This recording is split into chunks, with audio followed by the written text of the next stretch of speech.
1.28 billion adults worldwide have hypertension. That's 31% of the global population.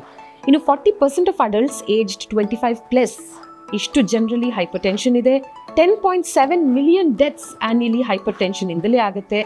So more than 1 in 4 people ನಮ್ಮ ಭಾರತದಲ್ಲಿ they have hypertension with a prevalence of 32.5%. Idu average.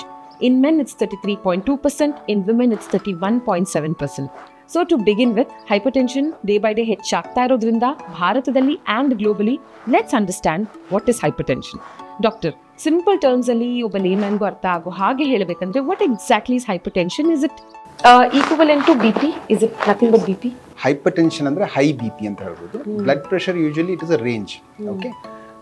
Hypertension ಯಾರಿಗಾದ್ರೂ blood pressure ಇದೆ ಅಂತ ನಾವು define ಮಾಡ್ಬೇಕಂತಂದ್ರೆ ಅವ್ರ blood pressure ಬಂದು 140-90 ಜಾಸ್ತಿ ಇರಬೇಕು. ಸಿಸ್ಟಾಲಿಕ್ ಬ್ಲಡ್ ಪ್ರೆಷರ್ 140 ಜಾಸ್ತಿ, ಆಮೇಲೆ ಡಯಾಸ್ಟಲಿಕ್ ಬ್ಲಡ್ ಪ್ರೆಷರ್ 90 ಜಾಸ್ತಿ ಇದ್ರೆ we call it as hypertension or high blood pressure.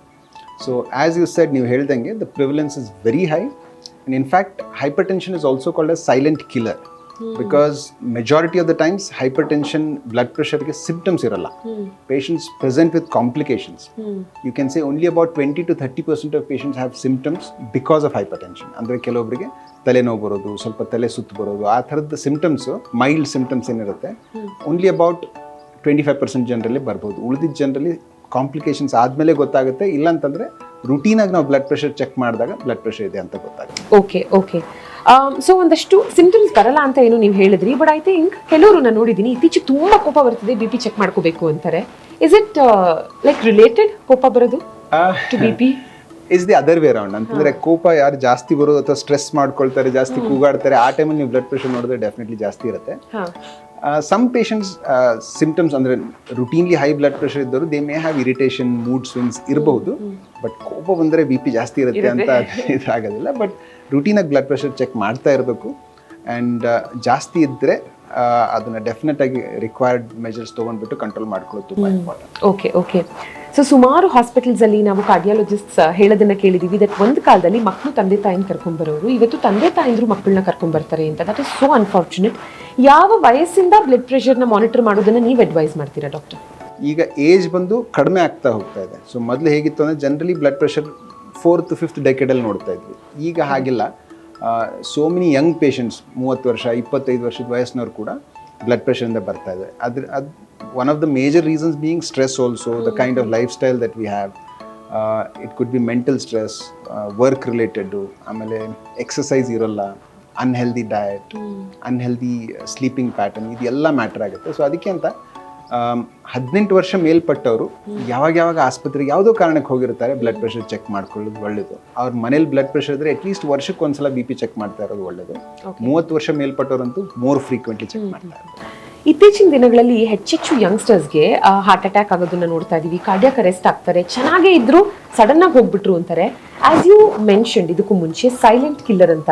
Due think ಎಷ್ಟೆಷ್ಟೋ ಸಲ ಈ BP ಅಥವಾ ಹೈಪರ್ಟೆನ್ಷನ್ ಡಯಾಗ್ನೋಸೇ ಆಗಿರಲ್ಲ, they will still be having it. ಅದು BP ಹೈಪರ್ಟೆನ್ಷನ್ ಆಗಿ ಪ್ರೆಷರ್ ತುಂಬಾ ಹೆಚ್ಚಾಗಿ ಹೀಗಾಗಿರಬಹುದಾ?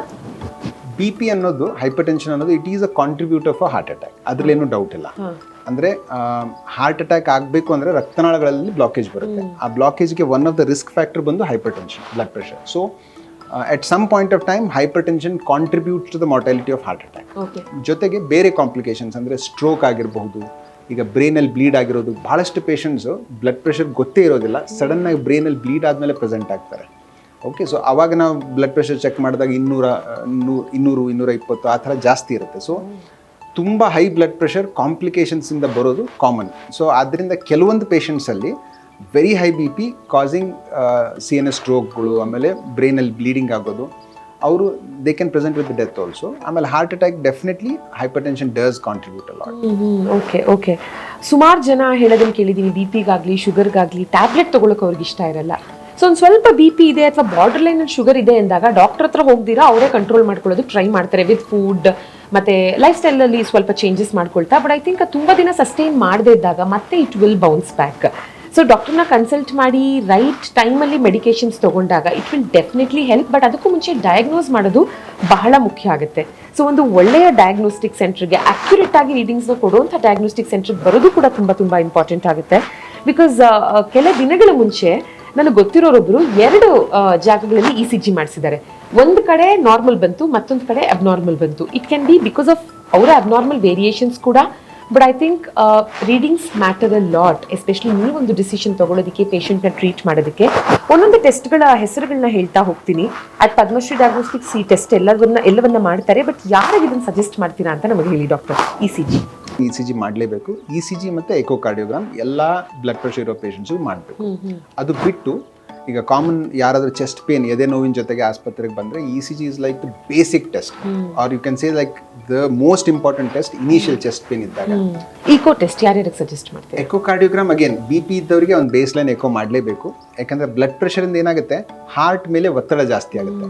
ಆದ್ದರಿಂದ heart will be pumping against the pressure, against the blood pressure. So ಅವ್ರ ಹಾರ್ಟಿನ ಮಸಲ್ ವಾಲ್ ಥಿಕ್ನೆಸ್ ಜಾಸ್ತಿ ಆಗುತ್ತೆ. That can be detected on hypertension. ಭಾಳಷ್ಟು ಸಲ ಏನಾಗುತ್ತೆ, ಪೇಷಂಟ್ಸ್ಗೆ ಬ್ಲಡ್ ಪ್ರೆಷರ್ ಇದೆಯೋ ಇಲ್ವೋ ಅಂತ ಡೌಟ್ ಇರುತ್ತೆ, ಬಾರ್ಡರ್ ಲೈನ್ ರೀಡಿಂಗ್ಸ್ ಇರುತ್ತೆ. ಆವಾಗ ನಾವು ಎಕೋ ಮಾಡಿದಾಗ ಅದರಲ್ಲಿ ವಾಲ್ ಥಿಕ್ನೆಸ್ ಜಾಸ್ತಿ ಇದೆ ಅಂತ ಬಂದರೆ that gives an indirect clue that patient has hypertension ಅಂತ. ಎಕೋ ಅನ್ನೋದು ಬೇಸಿಕಲಿ ಅಂದರೆ ಒಂದು ಹಾರ್ಟಿಂದ ಅಲ್ಟ್ರಾಸೌಂಡ್ ಮಾಡಿದ ಹಾಗೆ.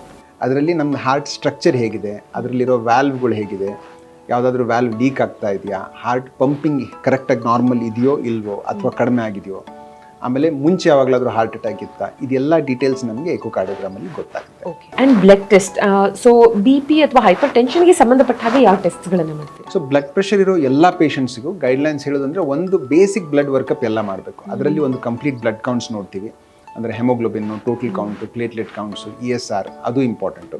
ಅದಾದಮೇಲೆ ರೀನಲ್ ಫಂಕ್ಷನ್ ಟೆಸ್ಟ್ ಅಂತ ಮಾಡ್ತೀವಿ, ಅಂದರೆ ಯೂರಿಯಾ, ಕ್ರಿಯಾಟಿನಿನ್, ಎಲೆಕ್ಟ್ರೋಲೈಟ್ಸ್ ಇದೆಲ್ಲ ಬರುತ್ತೆ. ಯಾಕಂದರೆ ಹೈಪರ್ ಟೆನ್ಷನ್ ತುಂಬ it is very closely related with kidneys. ಅಂತಂದರೆ ಕಿಡ್ನಿ ಕಾಯಿಲೆಗಳಲ್ಲಿ BP ಜಾಸ್ತಿ ಆಗಬಹುದು, ಜೊತೆಗೆ ಯಾರಿಗೆ ಭಾಳ ದಿನದಿಂದ BP ಜಾಸ್ತಿ ಇರುತ್ತೆ ಅವರಿಗೆ ಕಿಡ್ನಿ ತೊಂದರೆಗಳು ಕೂಡ ಆಗ್ಬೋದು. ಆದ್ದರಿಂದ ಎಲ್ಲ ಬ್ಲಡ್ ಪ್ರೆಷರ್ ಇರೋರಿಗೂ ಒಂದು ರೀನಲ್ ಫಂಕ್ಷನ್ ಟೆಸ್ಟ್ ಕಂಪಲ್ಸರಿ ಮಾಡಲೇಬೇಕು. ಅದೇ ರೀತಿ ಥೈರಾಯ್ಡ್ ಟೆಸ್ಟ್ನ ಕೆಲವೊಬ್ಬರಿಗೆ TSH, ಅಂದರೆ ಈಗ ಹೈಪೋಥೈರಾಯ್ಡಿಸಮ್ ಅಲ್ಲಾಗಲಿ ಹೈಪರ್ ಥೈರಾಯ್ಡಿಸಮ್ ಆಗಲಿ BP fluctuations can be scene.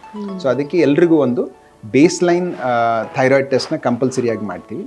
Other than that some routine blood test like LFT, HbA1c, ಅಂದರೆ ಈಗ ಶುಗರ್ ಕೂಡ ಏನಾಗುತ್ತೆ, blood pressure, sugar, cholesterol, high body weight ಇವು ಒಂಥರ ಜೊತೆಗೆ ಬರ್ತವೆ. ಸೊ ಅದರಿಂದ ಈಗ BP ಇದೆ ಅಂತ ಗೊತ್ತಾದರೆ ಅವರಲ್ಲಿ ಶುಗರ್ನ ಕೂಡ ರೂಲ್ ಔಟ್ ಮಾಡೋದು ಇಂಪಾರ್ಟೆಂಟ್. ಅದಕ್ಕೆ ಫಾಸ್ಟಿಂಗ್ ಬ್ಲಡ್ ಶುಗರು ಮತ್ತು HbA1c ಕೂಡ ಮಾಡ್ತೀವಿ. ನೆಕ್ಸ್ಟ್ ಬಂದುಬಿಟ್ಟು cholesterol, lipid profile, fasting lipid profile ಇರುತ್ತಲ್ಲ, because this syndrome we call it as metabolic syndrome. Obesity, high blood pressure, sugars ಮತ್ತು ಕೊಲೆಸ್ಟ್ರಾಲ್ ಜಾಸ್ತಿ ಇರೋದು. This is on an increasing trend, metabolic syndrome ಅನ್ನೋದು. So for that diagnosis we would require a lipid profile also.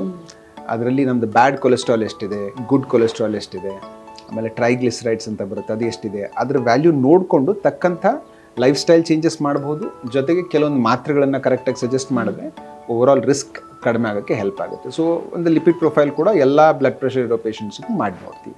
ಇನ್ನು ಕೆಲವೊಂದು rare test ಬರುತ್ತೆ blood ಟೆಸ್ಟಲ್ಲೇ. ಅಂತಂದರೆ ಈಗ ಯಾರಾದರೂ ಯಂಗ್ ಹೈಪರ್ಟೆನ್ಸಿವ್ಸ್ ಇರ್ತಾರೆ, 20 ವರ್ಷ 18 ವರ್ಷಕ್ಕೆ ಬ್ಲಡ್ ಪ್ರೆಷರ್ ಬಂದಿರುತ್ತಲ್ಲ, ಅವರಲ್ಲಿ we try to do certain blood test to rule out rare causes like phaeochromocytoma ಅಂತ ಒಂದು ಅಡ್ರಿನಲ್ ಗ್ಲ್ಯಾಂಡ್ ಟ್ಯೂಮರ್ ಇರುತ್ತೆ, ಅದರಲ್ಲಿ ಕೂಡ BP ಬರ್ಬೋದು. ಅದನ್ನು ನೋಡೋದಕ್ಕೆ ಒಂದು ಯೂರಿನರಿ VMA ಲೆವೆಲ್ಸ್ ಅಂತ ಟೆಸ್ಟ್ ಮಾಡ್ತೀವಿ. ಆಮೇಲೆ ಇನ್ನೊಂದು ಅಂತಂದರೆ ಕೆಲವೊಂದು ಚಿಕ್ಕ ಅಂದರೆ ರೇರ್ ಟ್ಯೂಮರ್ಸ್, ಕಾನ್ ಸಿಂಡ್ರೋಮ್ ಅಂತ ಇರುತ್ತೆ, ಅದನ್ನು ರೂಲ್ ಔಟ್ ಮಾಡೋದಕ್ಕೆ ಅಂತ ಪ್ಲಾಸ್ಮಾ ಆಲ್ಡೋಸ್ಟೆರೋನ್ ರೇಷಿಯೋ ಅಂತ ಮಾಡ್ತೀವಿ. ಈ ಥರ ಬೇರೆ ಬೇರೆ ಟೆಸ್ಟ್ಗಳು ಬರುತ್ತೆ. ಅದು ಪೇಷಂಟ್ಸ್ ರಿಸ್ಕ್ ಪ್ರೊಫೈಲ್ ನೋಡಿಕೊಂಡು we can decide. Okay. And renal artery Doppler ಈ ಟೆಸ್ಟ್ನ ಬಗ್ಗೆ if you can throw some light. So young hypertensives, ಆಮೇಲೆ ಯಾರ್ದು BP ಚಿಕ್ಕ ವಯಸ್ಸಲ್ಲಿ ಸ್ಟಾರ್ಟ್ ಆಗಿರುತ್ತೆ ಮತ್ತು ಕಂಟ್ರೋಲ್ ಮಾಡೋದು ಕಷ್ಟ ಆಗಿರುತ್ತೆ, ರೆಸಿಸ್ಟೆಂಟ್ ಹೈಪರ್ಟೆನ್ಷನ್ ಅಂತ ಹೇಳ್ತೀವಿ. ಅಂದರೆ ಈಗ 4 ಮಾತ್ರೆ ಕೊಡ್ತಾ ಇರ್ತೀವಿ, BP ಕಂಟ್ರೋಲಲ್ಲಿರಲ್ಲ. ಆಮೇಲೆ ಕೆಲವೊಂದು ಪೇಷಂಟ್ಸಲ್ಲಿ ಕಿಡ್ನಿ ಸೈಜ್ ವೇರಿಯೇಷನ್ ಇರುತ್ತೆ, ಒಂದು ಕಿಡ್ನಿ ಚಿಕ್ಕದಿರ್ಬೋದು, ಇನ್ನೊಂದು ಕಿಡ್ನಿ ದೊಡ್ಡದಿರ್ಬೋದು, ಮತ್ತು ಜೊತೆಗೆ ಬ್ಲಡ್ ಪ್ರೆಷರ್ ಇರೋದು. ಆಮೇಲೆ ಪ್ರೀವಿಯಸ್ಲಿ ರೀನಲ್ ಫಂಕ್ಷನ್ ನಾರ್ಮಲ್ ಇದ್ದು ಈಗ ಸಡನ್ನಾಗಿ ಕ್ರಿಯಾಟಿನಿನ್ ಜಾಸ್ತಿ ಆಗಿತ್ತು ಅಂತಂದರೆ ಇವೆಲ್ಲ the give us a clue towards renal artery hypertension ಅಂತ ಹೇಳ್ತೀವಿ. ಅಂದರೆ ಕಿಡ್ನಿಗೆ ಏನು ರಕ್ತ ಸಪ್ಲೈ ಕೊಡುತ್ತೆ ರೀನಲ್ ಆರ್ಟರಿ ಅಂತ ರಕ್ತನಾಳ, ಅದರಲ್ಲಿ ಬ್ಲಾಕ್ ಇದ್ದರೆ ಅದರಿಂದ ಹೈಪರ್ಟೆನ್ಷನ್ ಬರ್ಬೋದು. It is one of the secondary causes for hypertension. So ಅದಕ್ಕೆ ಸ್ಕ್ರೀನಿಂಗ್ ಟೆಸ್ಟ್ ಥರ ಮಾಡೋದನ್ನೇ ರೀನಲ್ ಆರ್ಟರಿ ಡಾಪ್ಲರ್ ಅಂತ ಹೇಳ್ತೀವಿ. And treadmill test. ಟ್ರೆಡ್ಮಿಲ್ ಅನ್ನೋದು ಹೈಪರ್ ಟೆನ್ಷನ್ ಡಯಾಗ್ನೋಸಿಸ್ಗೆ ಬೇಕಾಗಲ್ಲ, ಬಟ್ ಆದರೆ as we discussed hypertension it comes in as a metabolic syndrome ಅಂತ ಹೇಳಿದ್ನಲ್ಲ. ಸೊ ಆದ್ದರಿಂದ ಕೊರನರಿ ಆರ್ಟ್ರಿಲ್ ಬ್ಲಾಕ್ ಇದೆಯಾ ಅಂತಂದರೆ ಹಾರ್ಟಿಗೆ ರಕ್ತ ಸಪ್ಲೈ ಮಾಡೋ ಏನು ಆರ್ಟ್ರಿಗಳಿರುತ್ತೆ ಅಲ್ಲ, ಅದರಲ್ಲಿ ಏನಾದರೂ ಬ್ಲಾಕೇಜ್ ಇದೆಯಾ ಅಂತ ರೂಲ್ ಔಟ್ ಮಾಡೋದಕ್ಕೆ ಟ್ರೆಡ್ಮಿಲ್ ಮಾಡ್ತೀವಿ. ಇದ್ರದ್ದು ಸೆನ್ಸಿಟಿವಿಟಿ ಅಂದರೆ ಅಕ್ಯುರಸಿ ಬಂದುಬಿಟ್ಟು ಒಂದು 70% ಇರುತ್ತೆ. ಅಂದರೆ ಒಂದು 30% ಜನರಲ್ಲಿ ಟ್ರೆಡ್ಮಿಲ್ ಪಾಸಿಟಿವ್ ಬಂದು ಕೂಡ ಬ್ಲಾಕ್ ಇರದೇ ಇರ್ಬೋದು. ಇನ್ನು ಕೆಲವೊಬ್ಬರಲ್ಲಿ ಟ್ರೆಡ್ಮಿಲ್ ನೆಗೆಟಿವ್ ಬಂದರೂ ಕೂಡ ಒಳಗಡೆ ಬ್ಲಾಕೇಜ್ ಇರಬಹುದು. ಡಾಕ್ಟರ್, ಇವಾಗ ಕೆಲವೊಂದು ಮೆಡಿಕೇಶನ್ಸ್, ಯಾವುದೇ ಒಂದು ಇಶ್ಯೂಗೆ ತಗೊಳ್ತಾ ಇರುವಂತಹ ಮೆಡಿಕೇಶನ್ಸ್ ಕೂಡ ಬ್ಲಡ್ ಪ್ರೆಷರ್ನ ರೇಸ್ ಮಾಡಬಹುದು, ಬಟ್ ದಿಸ್ ಇಸ್ ಟೆಂಪರರಿ. ಕೆಲವೊಬ್ರು ಅಯ್ಯೋ ನಂಗೆ BP-ನೇ ಇರಲಿಲ್ಲ, ಇವಾಗ BP ಬಂದಿದೆ ಅಂತ ಕನ್ಫ್ಯೂಸ್ ಮಾಡ್ಕೊಳ್ಳೋ ಚಾನ್ಸಸ್ ಇರುತ್ತೆ. ಸೊ ಒಂದು ಎಷ್ಟು ತಿಂಗಳುಗಳ ಕಾಲ ಬ್ಲಡ್ ಪ್ರೆಷರ್ ಹೆಚ್ಚೇ ಇದ್ರೆ patient needs to worry and needs to visit a doctor? Current guidelines say that at least ಒಂದು 3 ರೀಡಿಂಗ್ಸ್ ನಿಮ್ದು ಜಾಸ್ತಿ ಇದೆ ಅಂತಂದ್ರೆ ಕನ್ಸಿಸ್ಟೆಂಟ್ ಆಗಿ, that means that probably you have hypertension. You might it's like in a span of a week. I mean consistent ಆಗಿ ನೀವು daily 3-4 ದಿನ ನೋಡ್ತಾ ಇದ್ರಿ, 3 separate BP readings at 3 separate times ನೋಡಿದಾಗ 3 ರೀಡಿಂಗ್ಸ್ ಜಾಸ್ತಿ ಇತ್ತು ಅಂತಂದ್ರೆ they might require a medicine or further evaluation. So ಈಗ ಕೆಲವೊಬ್ಬರಿಗೆ ಬಾರ್ಡರ್ ಲೈನ್ ಬ್ಲಡ್ ಪ್ರೆಷರ್ ಇರುತ್ತೆ ಅಂತಂದರೆ, ಈಗ ಮನೇಲಿ ಚೆಕ್ ಮಾಡ್ಕೊಂಡಿರ್ತಾರೆ 144, 94 ಆ ಥರ ಬಂದಿರುತ್ತೆ. ಅವರಿಗೆ what we suggest is you take 3 readings and take an average of that. So ಆ ರೀತಿ ನೀವು ಒಂದು 3-4 ದಿನ ಅಥವಾ ಸ್ವಲ್ಪ ಫ್ಲಕ್ಚುಯೇಷನ್ ಕಾಣಿಸ್ತಂದ್ರೆ at least 1 week 10 days you monitor, then you come back with those reports to the doctor. Then we can see ಅದು BP ಇದೆಯೋ ಇಲ್ವೋ ಅಂತ ಕನ್ಫರ್ಮೇಷನ್ಗೂ ಆಗುತ್ತೆ. ಸಪೋಸ್ ಹಾಸ್ಪಿಟಲ್ ರೀಡಿಂಗ್ಸ್ ಎಷ್ಟಿದೆ, ನಾವು ಮ್ಯಾನೋಮೀಟ್ರಲ್ಲಿ ನೋಡ್ತೀವಲ್ಲ ಅದರಲ್ಲಿ ಬ್ಲಡ್ ಪ್ರೆಷರ್ ಎಷ್ಟಿದೆ ಅಂತ ನೋಡಿಕೊಂಡು ಕನ್ಫರ್ಮ್ ಮಾಡ್ತೀವಿ. One more thing that the patients can do is they can get their home BP machine and calibrate with our machine. ಅಂತಂದರೆ ಈಗ ಕೆಲವೊಂದು ವೇರಿಯೇಷನ್ ಬರುತ್ತೆ, ಒಂದು 10 mm ಆ ಕಡೆ ಈ ಕಡೆ ಆಗುತ್ತೆ ಅಂತ ನಮಗೂ ಇದು ಇರುತ್ತಲ್ಲ. ಈಗ ಬಾರ್ಡರ್ ಲೈನ್ ಇದ್ದವರಿಗೆ ಅದು ಇಂಪಾರ್ಟೆಂಟ್ ಆಗಿಬಿಡುತ್ತೆ. ಸೊ ನಮ್ಮ ಮಷೀನಲ್ಲಿ ಎಷ್ಟು ಬರುತ್ತೆ ಅದ್ರ ಜೊತೆಗೆ ಸೇಮ್ ಟೈಮ್ ಅವ್ರ ಮಷೀನ್ ಚೆಕ್ ಮಾಡಿಕೊಂಡು ಕ್ಯಾಲಿಬ್ರೇಟ್ ಮಾಡಿ ನೋಡ್ಕೋಬೋದು, so that you know what you are looking at. Doctor, ಇನ್ನೂ ಸಾಕಷ್ಟಿದೆ BP ಆ್ಯಂಡ್ ಹೈಪರ್ಟೆನ್ಷನ್ ಬಗ್ಗೆ ಸ್ಪೆಸಿಫಿಕಲಿ ಮಾತಾಡೋದಕ್ಕೆ. Will do another episode on hypertension, but for this episode ಸಾಕಷ್ಟು ವಿಷಯಗಳನ್ನ ತಿಳ್ಕೊಂಡ್ವಿ ನಾವು. Thank you so much doctor.